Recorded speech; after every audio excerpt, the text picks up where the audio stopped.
और ये देखिए मित्रों, ये हो गया मकर संक्रमण, यानी सूर्य महाराज का 9 नंबर यानी धनु राशि से मकर राशि में परावर्तन परिवर्तन। और ये मैंने आपके लिए कैप्चर किया है इस कुंडली के माध्यम से, जहाँ पे आप देख सकते हैं कैसे सूर्य महाराज आज ही के दिन यानी 14 जनवरी 2026 में दोपहर के लगभग 3:15 बजे धनु राशि से प्रत्यार्पित होके परावर्तित होके जो 10 नंबर की मकर राशि है उसमें चले गए। तो ये आपके लिए मैंने एक छोटा-सा प्रयत्न किया है कि इस मकर संक्रमण को आपके लिए कैप्चर करूँ।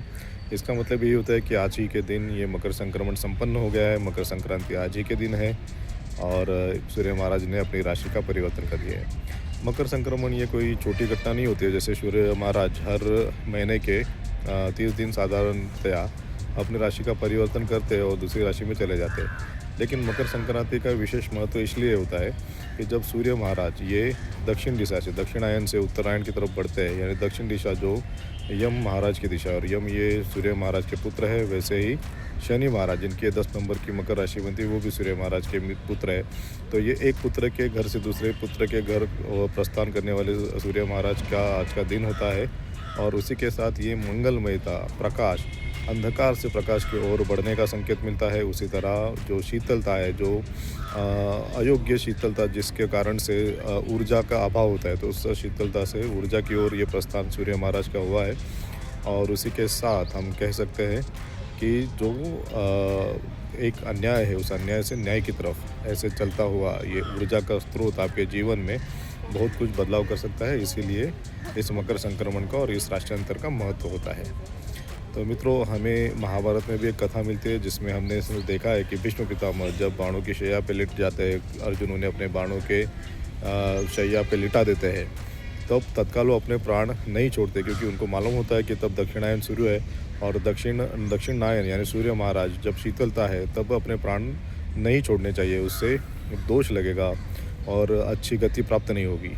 तो इसलिए वो दक्षिणायन ख़त्म होने तक बाणों की शैया पे वैसे ही रहते हैं, और जब दक्षिणायन ख़त्म होता है तो उत्तरायण में वो अपने प्राणों को छोड़ देते हैं और अनंत में विलीन हो जाते हैं और मोक्ष की गति उन्हें प्राप्त होती है। तो यही महत्व है इस उत्तरायण में जाने का सूर्य महाराज का। और लोगों के लिए भी इस उत्तरायण से यही सीख मिलती है कि ऊर्जा का प्रवाह अब आपके जीवन में आ रहा है, तो इस ऊर्जा को प्रवाह को ग्रहण करें और अपना जीवन प्रफुल्लित करें, प्रकाशित करें और अन्याय छोड़ के न्याय के मार्ग पर चले। मित्रों, कुछ लोग कहेंगे जो सनातन विरोधी है कि सूर्य महाराज का ये आप कैसे कह रहे हो कि यहाँ से वहाँ चले गए।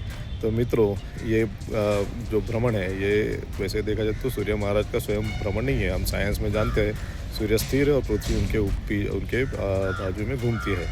तो यही है विषय कि जब पृथ्वी जब घूमती है तब ये हमें रिलेटिविटी यानी ऐसा प्रतीत होता है कि सूर्य महाराज घूम रहे हैं। तो यही रिलेटिविटी को हमने कैप्चर किया है। अगर हम आज तारीख में देखें तो अभी भी इतनी सुविधा उपलब्ध नहीं कि हम ये भ्रमण कैप्चर कर सके साइंस के माध्यम से, लेकिन हमारे पूर्वजों ने, सनातन धर्मियों ने, सनातन शास्त्रज्ञों ने इसे पहले ही कैप्चर किया है, लाखों वर्ष पहले। तो इसी से पता चलता है कि सनातन की जो शक्ति है, सनातन का ज्ञान है वो अगाध है। और मैं विनम्रता से सनातन के इस धर्म को, ज्ञान को प्रणाम करता हूँ और आप सभी को मकर संक्रमण की शुभकामनाएं देता हूँ। इस मकर संक्रमण में सूर्य महाराज आपके जीवन को प्रकाश से, ऊर्जा से, शक्ति से भर दे और आपके जीवन में यश, ऐश्वर्य, कीर्ति, समृद्धि, समाधान और यश मिले, यही मैं कामना करता हूँ और इस वीडियो की संपदा करता हूँ। धन्यवाद। जय श्री राम। सूर्य महाराज का विजय हो।